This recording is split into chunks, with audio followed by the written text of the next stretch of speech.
Queridos hijos Martiño y Julieta, antes de volver quiero compartir con vosotros el sentimiento de mi viaje por la provincia de Lugo.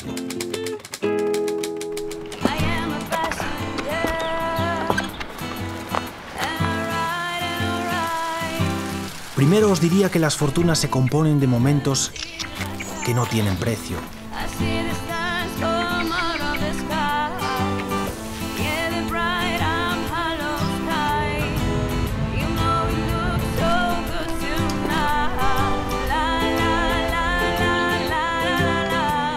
Que miréis siempre al futuro, sin olvidar vuestras raíces.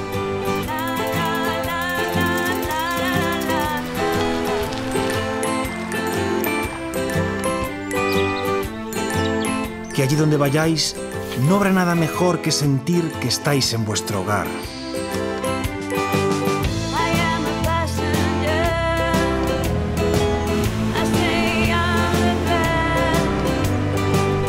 Que los grandes lujos residen en las cosas más sencillas, como recorrer esta tierra.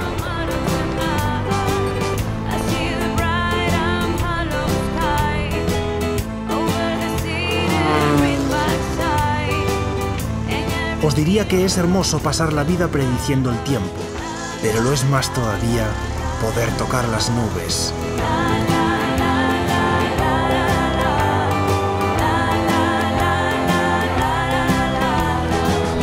Os aconsejaría que hagáis cosas de provecho, pero mejor que aprovechéis cada instante para disfrutar de la vida.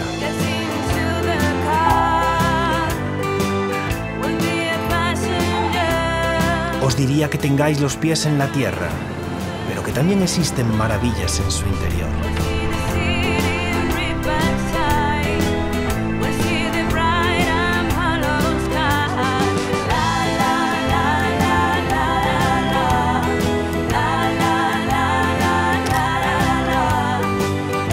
Os diría que no cambiaseis nunca, pero algún día encontraréis un lugar que os cambiará para siempre.